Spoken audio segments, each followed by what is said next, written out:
Hey everyone, it's Maria here with Barre Talk, and I'm so excited because I have Danielle and Danielle here today. You guys are our first couple on Barre Talk. You're the very, very first. And look at these beautiful faces. I'm so excited.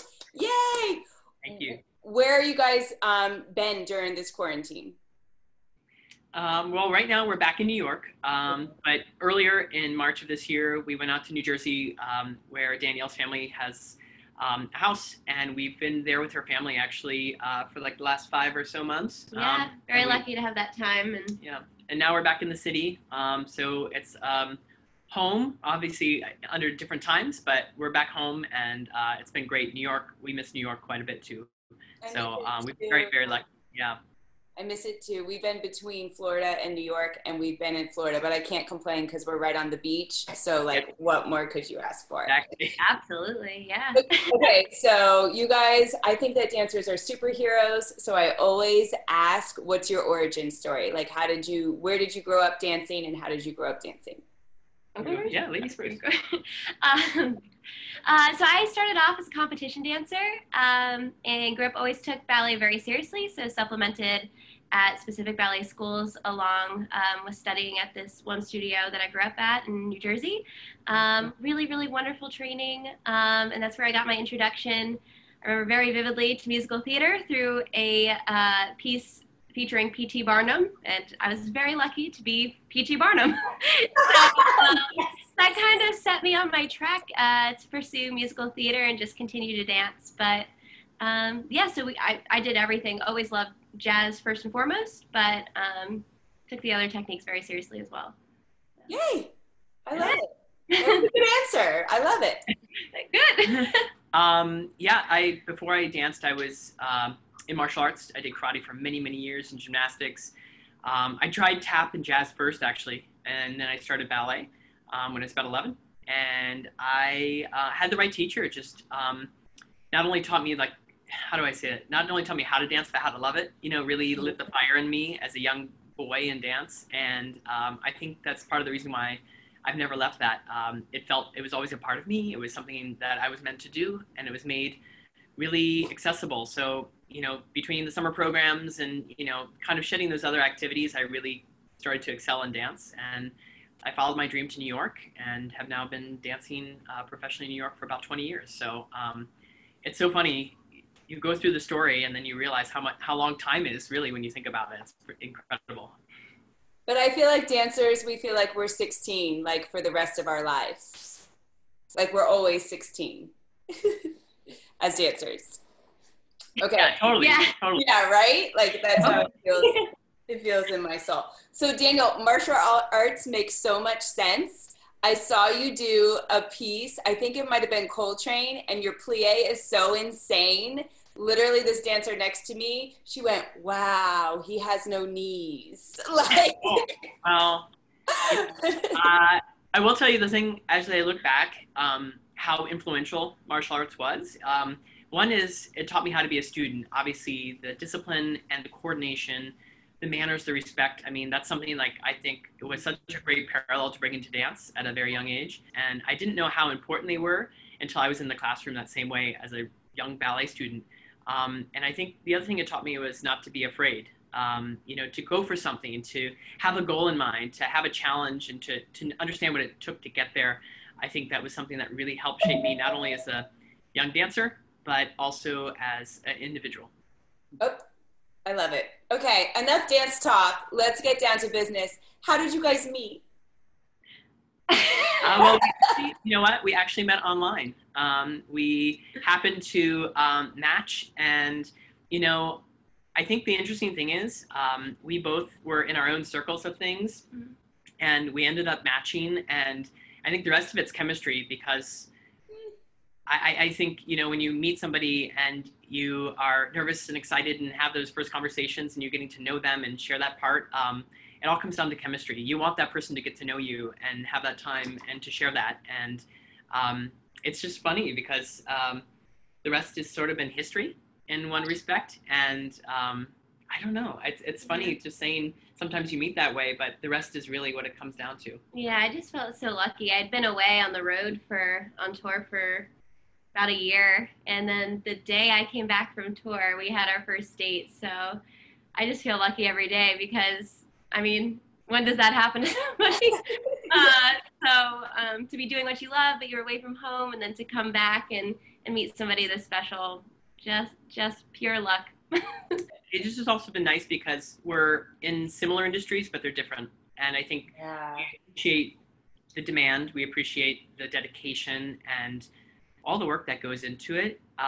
Yet we can be supportive of each other because we know that we're involved with different productions and different teammates and different directors or choreographers. And I don't know, I think it's very special to have enough that's different, but also enough that's the same that we can really support and encourage each other and to be there for each other. Yeah, just understanding the industries despite the differences is really, really helpful.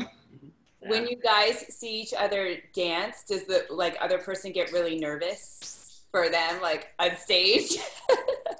I get really nervous.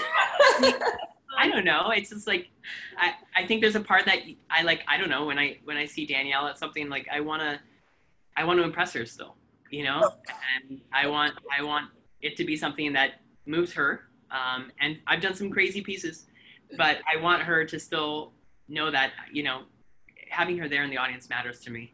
So whether it's the first time she was in the audience or hopefully for many, many, many more years, that, you know, having that someone there makes a difference in your performance. So I do have a little extra something.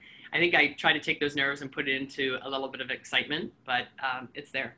Yeah, no, and I just remember one piece in particular seemed to be a special, I don't know, just coming into the role for him. It was Suite of Dances, if I'm allowed to say. And to know the gravity of something or the importance of that to somebody, you know, I didn't have the ability to know him a little earlier in his career, so just to see how that affects him now and what that means to him.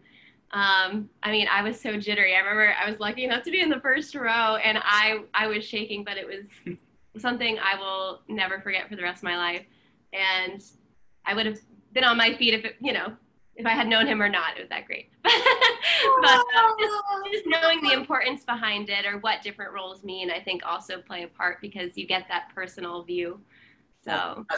And I mean, when I watch Danielle, my cheeks hurt from smiling because I've seen somebody have so much fun and be dedicated and want to get it right. But more importantly, again, we talk about steps, and we can talk about steps all day long, but when you enjoy watching somebody execute their craft, that's what a really powerful performance is to me. And every time I watch Danielle, there is such joy and excitement that there is nothing else in the world she'd rather do than be present in that moment, giving her all. And I think that's just a lesson for me as an older artist, but also I think for so many people to look at as younger performers too. Big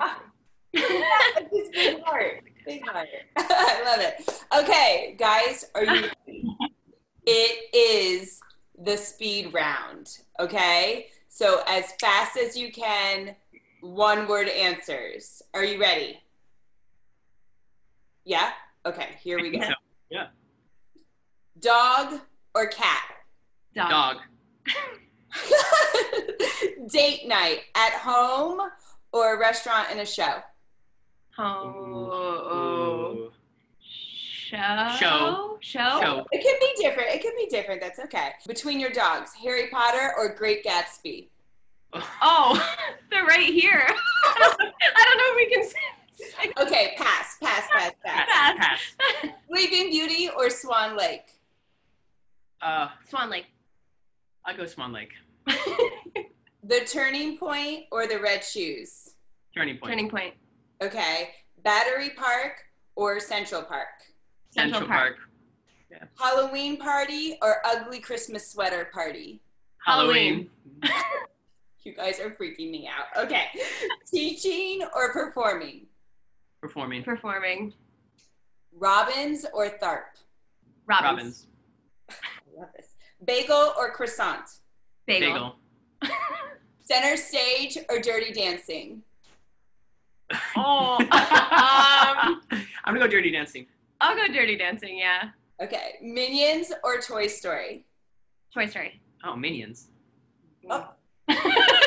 the first one. We had to get to like number 11 for that. Okay. Scuba diving or snorkeling? Scuba. Oh, I'm scared of the water. Snorkeling.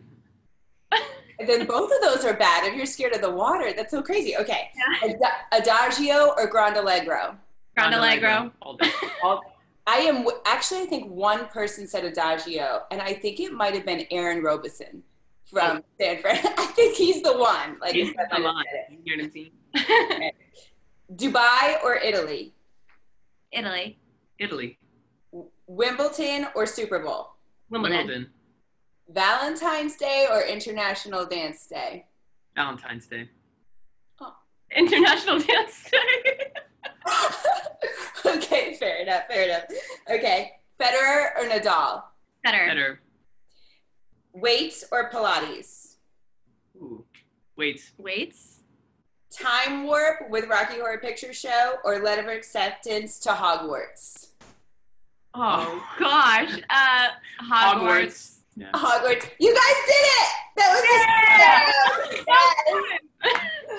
Thank you guys, everyone, for being here with Danielle and Danielle. That was part 1 of our Barre Talk. Tune in for next week for part 2 where we really get in. Bye, guys. Bye. Have a great one.